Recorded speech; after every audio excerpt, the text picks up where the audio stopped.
ଦ୍ୱାଦଶ ରାଶିଚକ୍ରର ଦଶମ ରାଶି ମକର ରାଶି। ନୈସର୍ଗିକ କର୍ମଫଳ ପ୍ରଦାନ କରୁଥିବା ନ୍ୟାୟପରାୟଣ ଗ୍ରହ ଶନି ମହାଗ୍ରହ ହେଉଛନ୍ତି ମକର ରାଶିର ଅଧିପତି। ପ୍ରତ୍ୟେକ ମାସରେ ରାଶିଚକ୍ରରେ ଗ୍ରହମାନଙ୍କର ସ୍ଥିତି ବଦଳୁଥିବାରୁ ପ୍ରତ୍ୟେକ ମାସର ରାଶିଫଳ ଭିନ୍ନ ଭିନ୍ନ ହୋଇଥାଏ।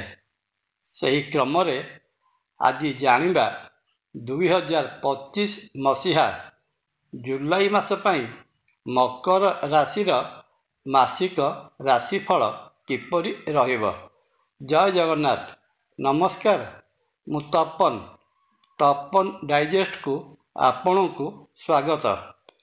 ଜୁଲାଇ ମାସରେ ମକର ରାଶିର ଆର୍ଥିକ ଅବସ୍ଥା ବିଚାର କଲେ ଜଣାଯାଏ ଯେ ମକର ରାଶି ଓ ମକର ରାଶିର ଦ୍ୱିତୀୟ ଧନସ୍ଥାନର ଅଧିପତି ଶନି ମକର ରାଶିର ତୃତୀୟ ଭାବ ମୀନ ରାଶିରେ ଅବସ୍ଥାନ କରୁଥିବାରୁ ମକର ରାଶିର ଆର୍ଥିକ କ୍ଷେତ୍ର ବେଶ ପ୍ରଶସ୍ତ ରହିବ।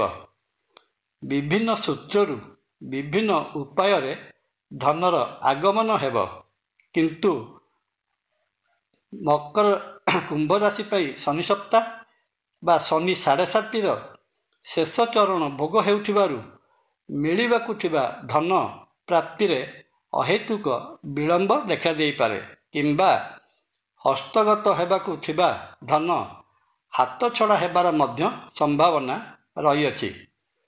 ଜୁଲାଇ ମାସରେ ବାଣିଜ୍ୟ ବେପାର କରୁଥିବା ମକର ରାଶି ଜାତ ବ୍ୟକ୍ତିଙ୍କର ବାଣିଜ୍ୟ ବେପାର ଠିକ୍ ଠାକ୍ ଭାବେ ଚାଲିବ।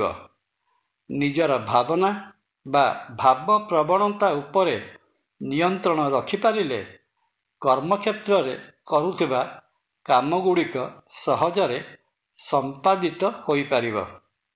ଅଧସ୍ତନ କର୍ମଚାରୀ ଏବଂ ସହଯୋଗୀ ବୃନ୍ଦଙ୍କର ସମ୍ପୂର୍ଣ୍ଣ ସହଯୋଗ ପାଇବାରେ ସକ୍ଷମ ହେବେ, କିନ୍ତୁ ନିଜକୁ ଆଳସ୍ୟଠାରୁ ଦୂରେଇ ରଖିବା ଉଚିତ ହେବ, ନଚେତ୍ ନିଜ ଅବହେଳାରୁ ନିଜେ କର୍ମକ୍ଷେତ୍ରରେ ଅବହେଳାର ଶିକାର ହୋଇପାରନ୍ତି। ଚାକିରି କରୁଥିଲେ ଚାକିରି କ୍ଷେତ୍ରରେ ଦେଖିଚାହିଁ କଥାବାର୍ତ୍ତା କରିବେ। ଆର୍ଥିକ ନିଷ୍ପତ୍ତି ନେବା ସମୟରେ ସତର୍କତା ଅବଲମ୍ବନ କରିବା ଉଚିତ ହେବ। ଲେଖାପଢ଼ାରେ ମଧ୍ୟ ଭାବିଚିନ୍ତି କଲମ ଚାଳନା କରିବେ, ନହେଲେ ବହୁ ଦିନରୁ ତିଆରି କରିଥିବା ନିଜର ଭାବମୂର୍ତ୍ତିରେ ଆଞ୍ଚ ଆସିପାରେ।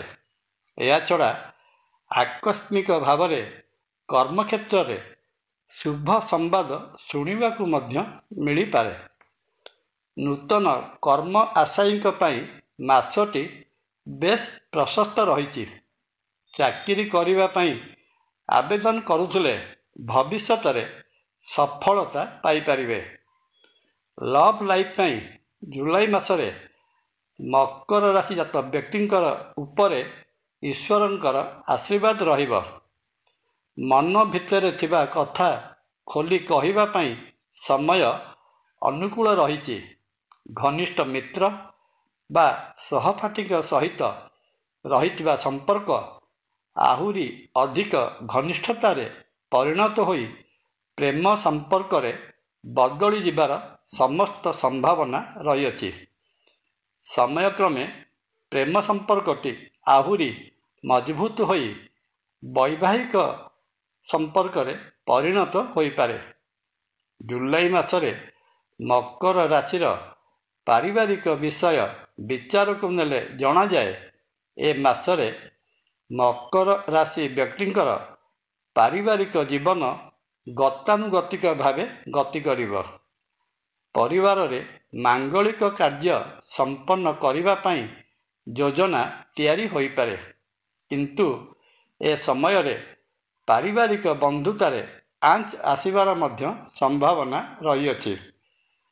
ମକର ରାଶିର ଅଷ୍ଟମ ଭାବରେ ଅବସ୍ଥିତ ମଙ୍ଗଳ ବନ୍ଧୁବାନ୍ଧବଙ୍କ କ୍ଷେତ୍ରରେ ସମସ୍ତ ଅମଙ୍ଗଳର ସୂଚନା ଦେଇପାରେ, ଅର୍ଥାତ୍ ବନ୍ଧୁବାନ୍ଧବଙ୍କ ସହିତ ଆପଣଙ୍କୁ ଅପଡ଼ କରି ରଖିବାର ସମ୍ଭାବନା ରହିଅଛି।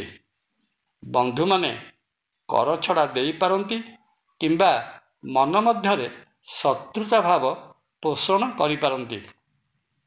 ସ୍ୱାସ୍ଥ୍ୟ ଦୃଷ୍ଟିରୁ ଦେଖିବାକୁ ଗଲେ ଜୁଲାଇ ମାସଟି ମକର ରାଶି ପାଇଁ ବିଶେଷ ଶୁଭ ଫଳ ପ୍ରଦାନ କରିବାର ସମ୍ଭାବନା ନାହିଁ କହିଲେ ଚଳେ। ବାହାରକୁ ପରାକ୍ରମୀ ଜଣାପଡ଼ୁଥିଲେ ମଧ୍ୟ ମକର ରାଶି ଜାତ ବ୍ୟକ୍ତି ନ୍ୟୁରୋଲୋଜି ଏବଂ ଡାଇବେଟିକ୍ ଭଳି ରୋଗର ସାମନା କରିପାରନ୍ତି। ଆଣ୍ଠୁଗଣ୍ଠି ଜନିତ ପୀଡ଼ା କଷ୍ଟ ପ୍ରଦାନ କରିପାରେ। ଶରୀରରେ ବାୟୁ ବିକାର ଭଳି ସମସ୍ୟା ମଧ୍ୟ ଦେଖାଯିବାର ସମ୍ଭାବନା ରହିଅଛି।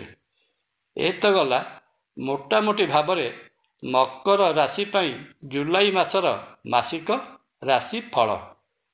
ମାସଟିରେ ରହିଥିବା ଅଶୁଭତ୍ୱକୁ ଦୂର କରି ଶୁଭ ଫଳ ପାଇବା ନିମନ୍ତେ ମକର ରାଶି ଅଧିପତି ଶନି ମହାଗ୍ରହଙ୍କର ପ୍ରତିକାର କରାଇ ନେବା ଉଚିତ ହେବ। ପ୍ରତ୍ୟହ ହନୁମାନ ଚାଳିଶା ପାଠ କଲେ ବିଶେଷ ସୁଫଳ ମିଳିଥାଏ। ପରିଶେଷରେ ଶ୍ରୀକ୍ଷେତ୍ର ପୁରୀରେ ବର୍ତ୍ତମାନ ଅନୁଷ୍ଠିତ ହେବାକୁ ଥିବା ମହାବିଷ୍ଣୁ ଶ୍ରୀ ଜଗନ୍ନାଥ ମହାପ୍ରଭୁଙ୍କର ରଥଯାତ୍ରାରେ ଶ୍ରୀ ଜଗନ୍ନାଥ ମହାପ୍ରଭୁଙ୍କୁ ରଥ ଉପରେ ଦର୍ଶନ କଲେ ଜନ୍ମ ଜନ୍ମାନ୍ତରରୁ ରହି ଆସିଥିବା ପାତକ ଖଣ୍ଡନ ହୋଇ ମନବାଞ୍ଛିତ ଫଳ ପ୍ରାପ୍ତ ହୋଇଥାଏ। ଜୟ ଜଗନ୍ନାଥ। ଭିଡ଼ିଓ ଭଲ ଲାଗିଲେ ଲାଇକ୍, କମେଣ୍ଟ, ସବସ୍କ୍ରାଇବ୍ ଓ ସେୟାର କରିବାକୁ ଅନୁରୋଧ। ନମସ୍କାର। ତପନ।